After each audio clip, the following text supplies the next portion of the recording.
الدكتور محمد اقبال شاعر الاسلام وفیلسوف العصر مدت حیاتی فی حب النبی صلی اللہ علیہ وسلم۔ ڈاکٹر محمد اقبال نے دکتور پڑھتے ہیں، دکتور نہیں، دکتور ڈاکٹر محمد اقبال جو اسلامی شاعر ہیں اور مشہور فلسفی ہیں، فیلسوف کی جمع فلاسفہ، فلسفیوں کی جمع بھی فلاسفہ اور فیلسوف کی جمع فلاسفہ۔ ڈاکٹر اقبال جو اسلامی شاعر ہیں اور فلسفی زمانہ ہیں، انہوں نے اپنی پوری زندگی گزاری، مدت حیاتی پوری زندگی گزاری فی حب النبی صلی اللہ علیہ وسلم، محبت نبی میں، نبی پاک صلی اللہ علیہ وسلم کی محبت میں، والاشواق الی مدینتہ، اور شہر مدینہ کے شوق میں، مدینے کے شوق میں اور ان کے شہر کے شوق میں، انہوں نے اپنی پوری زندگی گزاری ہے۔ ڈاکٹر محمد اقبال جو اسلامی شاعر ہیں اور فلسفی زمانہ ہیں، انہوں نے پوری زندگی، مدت حیاتی پوری زندگی گزاری۔ یہ کہنا ہو کہ انہوں نے پوری زندگی گزاری تو عاش مدت حیاتی، یہ کہنا عاش حیاتہ کلہا، عاش جمیع حیاتی، لیکن انہوں نے مدت حیاتی ایک نئی تعبیر دی ہے، کلہا بھی نہیں کہا، جمیع بھی نہیں کہا، باسرہا، الحیات باسرہا نہیں کہا، یہ بھی استعمال کرتے ہیں، حیات باسرہا، مدت حیاتی، انہوں نے اپنی پوری زندگی گزاری ہے۔ یہ سب نوٹ کرنے کی چیزیں ہیں کہ انہوں نے اپنی پوری زندگی، عاش مدت حیاتی یعنی پوری زندگی، جیسے حضرت مولانا نے پوری زندگی ندوے کی خدمت میں گزاری، عاش شیخ ابو الحسن رحمہ اللہ مدت حیاتہ خدمۃ لندوۃ العلماء، مفعول لاجلہ ہے، خدمۃ لندوۃ العلماء، والاشواق الی مدینتہ، اور ان کے شہر کے شوق میں، وتغنى بہما فی شعرہ الخالد، اور ان کو اور ان دونوں باتوں کو استعمال کیا ہے اپنے جاوداں اشعار میں، گنگنایا ہے، تغنّا بہما گنگنانا، اور ان دونوں چیزوں کو گنگنایا ہے، یعنی محبت اور شوق دونوں کی ضمیر جا رہی ہے محبت کی طرف اور شوق کی طرف۔ وتغنّا بہما، اور ان کو گنگنایا ہے اور نغمہ سنج ہوئے ہیں ان کو لے کر، فی شعرہ الخالد، اپنے جاوداں اشعار میں، جاوداں یعنی باقی رہنے والے اشعار، اپنے دائمی اشعار، اپنے جاوداں اشعار، زندہ جاوید اشعار، اس کو کہتے ہیں زندہ جاوید اشعار، اپنے جاوداں اشعار، اور ان دونوں کو گنگنایا ہے اور ان دونوں کو استعمال کیا ہے اپنے جاوداں اشعار میں۔ وقد طفحت العکاس فی آخر حیاتہ، اور زندگی کے آخر میں ان کا جام چھلک گیا، ان کی محبت کا جام چھلک گیا۔ وقد طفحت الکاس، طفح معنی ہوتے ہیں چھلک جانا، لبریز ہو کر نیچے گر جانا،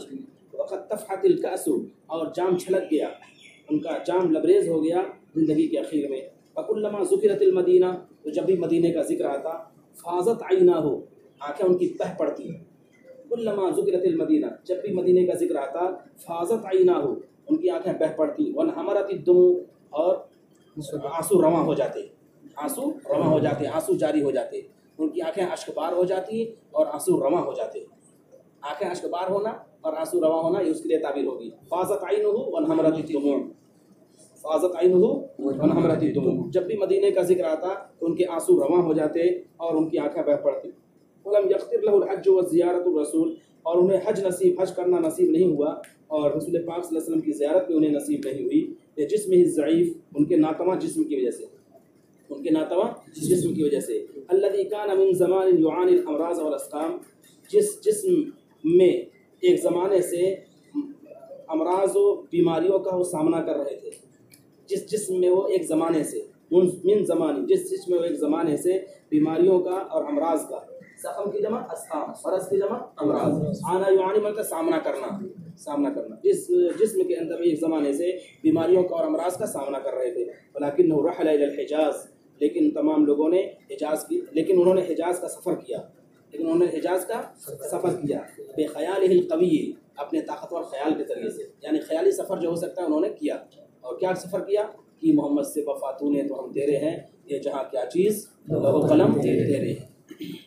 اور بھی اشعار ہیں علامہ اقبال کے جو ان کی محبت کو بتاتے ہیں اور ان کے تعلق کو بتاتے ہیں۔ وشعرہ الخصب العذب، اور ان کے تازہ اور شیریں اشعار، اپنے تازہ اور شیریں اشعار کے ذریعے سے، خصب میں تازہ، تر و تازہ، ان کے تر و تازہ شاداب اور شیریں اشعار کے ذریعے سے، وقلبہ الولوع الحنون، اور ان کے مشتاق اور نرم دل، اپنے مشتاق اور نرم دل کے ذریعے، ولوع کے معنی ہوتے ہیں مشتاق، جو بہت زیادہ شوق رکھے، الحنون نرم شفقت والے دل، ان کے نفع و نشو۔ کل آپ تمام مسئلہ کا سب کے بعد ادبی نشست ہے، ادبی نشست آپ پوچھیے. اچھا چھٹی مل جائے گی رشید صاحب کی بھی ٹیم پہنچے گی رشید صاحب اور بھی لوگ آئیں گے. اچھا ہے زبان تعارف اور مکتبۃ الغائب میں عربی زبان میں پروگرام ہوگا، اسی کو دیکھتے جا رہے ہیں.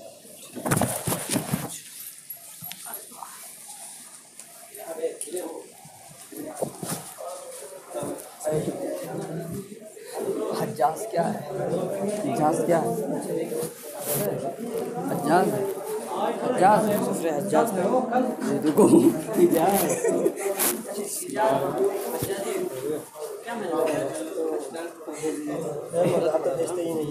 کہہ رہے ابھی بولے جانے کے لیے کیا؟ کل غدن یہ تو